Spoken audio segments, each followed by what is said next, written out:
Kita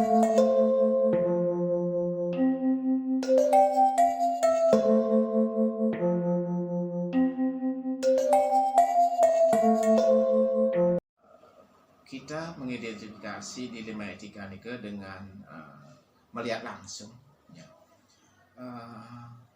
Seperti contoh kasus misalnya nih kan kita pakai kalau mungkin dari guru ke siswa. Nah kalau dia dari sebagai pemimpin di satuan pendidikan, nike lebih banyak dulu melihat guru dan pegawai. Ya. Sebagai contoh misalnya seorang guru yang rajin, tidak pernah bermasalah di masuk kelas, itu terutama di masuk kelas itu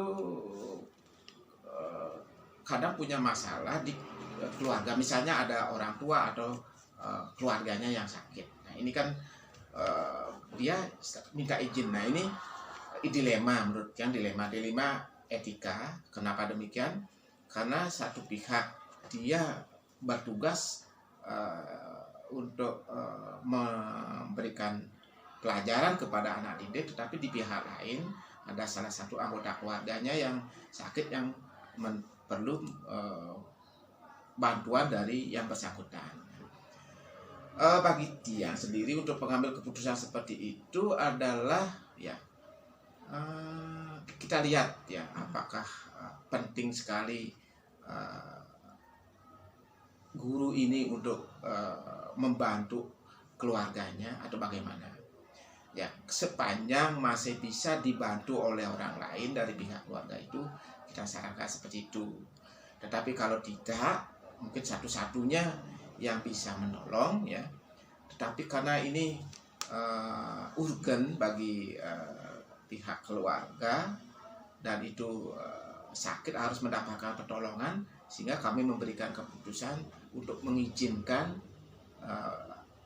si guru ini untuk mengantar orang tuanya, tetapi dengan saran lah gitu ya, sehingga bisa disesuaikan tidak mengganggu, kalau bisa tidak mengganggu jadwal pelajarannya. Tetapi kalau memang itu sangat berbenturan dan sangat urgent seperti yang sampaikan tadi, itu kita izinkan. Selama ini prosedur atau SOP untuk dilema etika memang kami belum punya. Terus terang kami belum punya, tetapi ya dengan melihat situasi fleksibilitas seperti itu ya, dengan melihat kondisi yang ada, kita bisa memilah dan memilih, sehingga sebagai seorang pemimpin di satuan pendidikan lebih bijak di dalam mengambil keputusan itu sih. Ya, kalau ada SOP dan prosedur itu mungkin agak kaku, tapi perlu ya, untuk kedepannya perlu. Tetapi ya selama ini ya itu aja yang kami gunakan dengan melihat situasi yang ada. Kalau yang pengambil keputusan untuk efektif di dalam dilema etika ini, kita ya, melihat situasi saja nih, melihat situasi dan tidak berpatokan pada satu hal tertentu gitu ya. Jadi kami melihat situasinya, bagaimana situasi pada saat itu, dan itu juga melihat kondisi yang ada.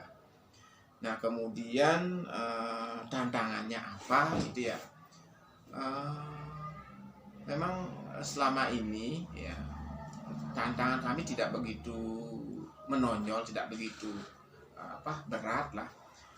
Yang penting di dalam mengambil keputusan dalam dilema etika ini sama-sama memahami dan tanggung jawab guru ya sebagai pendidik itu juga harus dipahami, dan tanggung jawab sebagai anggota keluarga itu juga bisa diseimbangkan ya kan. Mungkin itu saja.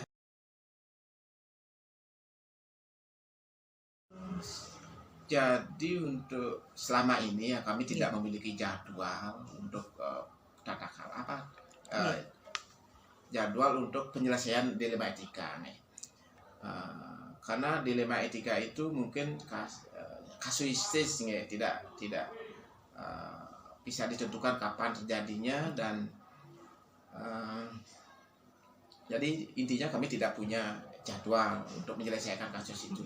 Ya kapan kasusnya ada, dan itu sebisa mungkin ya diberikanlah keputusan pada saat itu, dan keputusannya itu pun kami pertimbangkan untuk lebih bijak untuk mengambil keputusan ini, sehingga tidak merugikan satuan pendidikan dan juga tidak menghambat dari si guru untuk memberikan pertolongan dan tugas-tugas yang yang dari pihak dari keluarganya. Faktor yang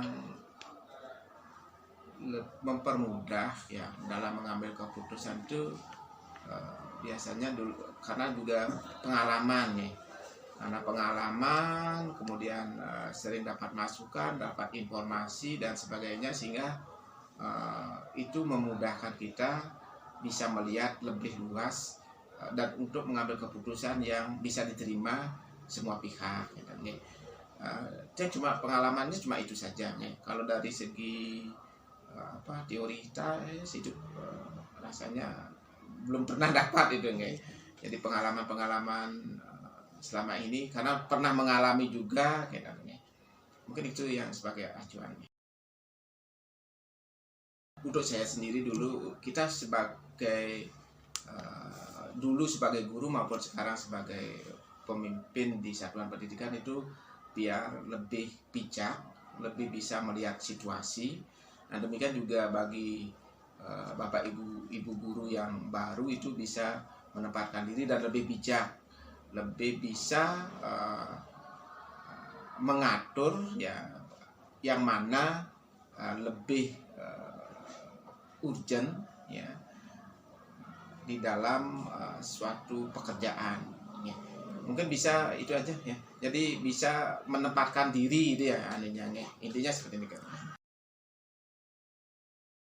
Jadi yang ingin saya tanyakan pertama ya Bu Dewo sebagai kepala sekolah di SDN 1 Sulah ini, bagaimana selama ini Bu Dewo bisa mengidentifikasi situasi yang merupakan dilema etika ataupun rujukan moral?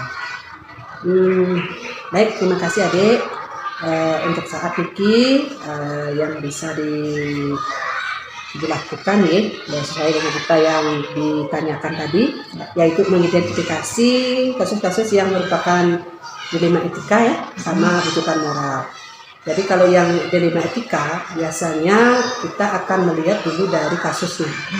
Apakah ini merupakan hal yang ada pertentangan dengan nilai-nilai moral atau merupakan dua-duanya merupakan hal yang baik dari kasus itu. Kemudian kalau yang bertentangan tentu itu masuk ke rujukan moral. Oke, baik. Berarti kalau bisa saya simpulkan itu dilema etika itu ketika ada pertentangan antara dua nilai yang sama-sama baik atau benar nih. Sedangkan di rujukan moral itu salah satu nilai tersebut atau misalnya pertentangannya adalah antara benar dan salah. Seperti itu. Oke, makasih Bu. Nah berikutnya ini saya ingin bertanya bagaimana Ibu melakukan pengambilan keputusan ketika mengalami suatu situasi yang merupakan dilema etika. Hal ini kalau seperti kasus seperti dilema etika, biasanya yang pertama kita lakukan tentu anak yang berkasus seperti ini kan ada hal-hal yang harus kita lihat dulu. Sebagai kepala sekolah tidak serta-merta kita bisa mengambil suatu keputusan yang langsung diambil tanpa nilai pertimbangan. Nah jelas kita pertama akan meng-cross check dulu apa yang terjadi pada siswa maupun warga sekolah tidak menutup kemungkinan juga bisa terjadi pada guru kan itu. Nah tetap kita akan lakukan cross check dulu terhadap guru atau yang anak yang memiliki kasus seperti ini. Kita cek kebenarannya dari yang bersangkutan, kemudian kalau perlu kita melakukan cross check juga dengan lingkungan sekitar, baik itu pada orang tua maupun pada teman-temannya. Nah itu kemudian Kalau memang hal tersebut dilakukan oleh guru karena sesuatu hal yang tidak bisa dihindari, nah, tentu skala prioritas kita pertimbangkan. Nilai apa yang akan kita angkat dari kesimpulan kita. Nah, misalnya di sini kalau kita misalnya ada siswa yang sekian lama tidak masuk, kemudian setelah kita cross check, nah ternyata memang siswa ini mengalami sakit yang harus memakan waktu yang lama. Nah, sehingga jelas di sini yang sebagai kepala sekolah tentu harus berkomunikasi dengan wali kelas, cross check keadaan siswa, kemudian dengan orang tuanya. Setelah kita lihat, nah dari sisi apa kita akan mengambil keputusan. Karena anak ini kan tentu harus mendapat keputusan yang lebih. Ya. Baik, berarti tadi sudah sebenarnya merangkum juga ya langkah-langkah apa yang Ibu lakukan, mulai dari cross check, kemudian berkoordinasi atau mencari tahu dengan pihak-pihak sekitar, dan juga memusyawarahkannya dengan rekan-rekan guru. Ya, berarti sampai langkah pun sudah Ibu sampaikan tadi. Terima kasih. Nah, berikutnya Bu, hal efektif apa yang biasanya Ibu terapkan ketika mengalami suatu situasi yang merupakan dilema etika, serta tantangan apa yang biasanya sering menjadi kesulitan ketika Ibu ingin memutuskan sesuatu yang merupakan dilema etika tersebut? Yang pertama, apa yang efektif ya? Jadi ketika kita mengambil keputusan, hal yang efektif adalah pertama kita tidak boleh mengambil keputusan secara spontan. Harus tetap pada prosedur yang pertama harus berkoordinasi dengan orang-orang yang terkait dengan kasus ini. Itu. Jadi kemudian setelah itu harus ada refleksi oleh semua pihak, baik itu guru. Saya tidak pernah mengambil keputusan spontan, apalagi yang menyangkut hal-hal yang prinsip seperti itu. Jadi tetap koordinasinya kepada semua pihak yang terkait, apalagi guru wali kelas dan lain sebagainya, tetap itu. Nah, itu yang saya rasakan. Kalau yang efektif itu adalah koordinasi dan rasa ingin menyelesaikan masalah itu dengan seadil-adilnya. Itu. Baik, berarti untuk tantangannya sendiri bagaimana, Bu? Kalau tantangannya pasti ada orang-orang yang, misalnya tanda kutip, mempertanyakan sebelum keputusan itu. Ini gimana Bu? Kok bisa seperti Niki? Padahal kalau kita bandingkan dengan anak yang lain itu tentu tidak masuk kan begitu ya.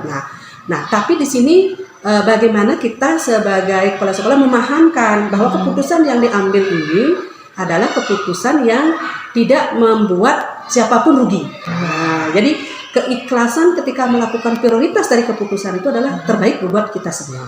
Jadi seperti itu yang dia lakukan. Berarti memberi pemahaman. Memberi pemahaman. Baik, Bu. Nah, berikutnya ketika Ibu mengalami situasi dilema etika ini, apakah Ibu mencari waktu tertentu untuk menyelesaikannya, atau ketika ada situasi yang merupakan dilema etika dan perlu pengambilan keputusan, Ibu coba untuk menyelesaikannya secepatnya? Seperti gimana biasanya?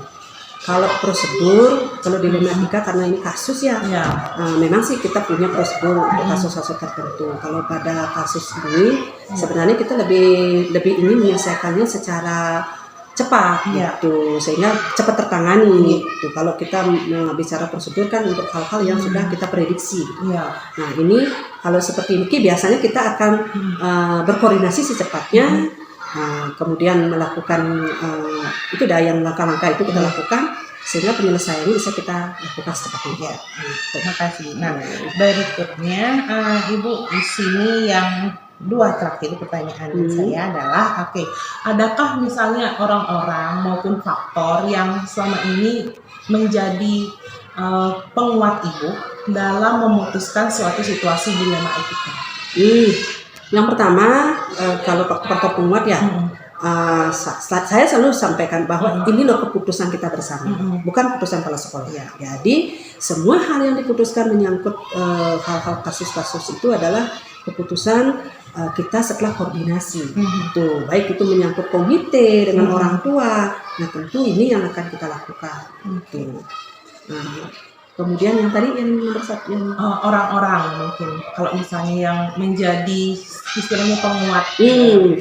Nah itu kalau penguat sih tetap pada guru-guru di sini ya. Jadi kami adalah keluarga besar sehingga apapun di sini selama ini itu tetap kita koordinasi sehingga tidak adalah clash komunikasi yang penting dalam menyelesaikan apapun.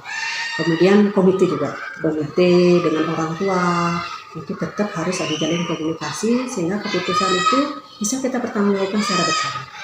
Gitu sih. Ya, baik. Yang terakhir Ibu, pertanyaan penutupnya adalah hal apa atau pembelajaran apa yang selama ini Ibu bisa ambil dari berbagai macam situasi dilema etika yang Ibu alami selama kepemimpinan Ibu? Yang pertama, bagi kepala sekolah ya, satu kita tidak boleh mengambil keputusan secara sepihak. Ya. Itu yang pertama. Yang kedua harus tahu aturan dulu. Peraturan perundang-undangan yang menaungi kalau ada misalnya yang tadi misalnya bukan moral itu kan kita harus memahami undang-undangnya seperti apa, dasar hukumnya seperti apa, kemudian untuk keputusan yang diambil harus didasarkan pada itu kan, kembalikan kepada dasar hukumnya atau payung hukum yang mengayomi hal tersebut. Itu kalau bujukan moral. Yang kedua kalau dilema etika itu komunikasi yang mengarah kepada kebijakan yang yang membuat kita semua jadi baik gitu. Jadi apapun yang kita ambil tapi yang terbaik bagi yang bersangkutan. Jadi ada efek jerahnya di sana juga kalau sudah terjadi seperti itu, komunikasi dua arah dengan semuanya. Jadi seperti itu. Berarti pembelajaran sama ini komunikasi itu efektif. Ya, paling efektif itu komunikasi. Ya. Baik Ibu, terima kasih untuk waktunya dan juga kesediaannya sudah menjawab pertanyaan saya terkait dengan dilema kita ini.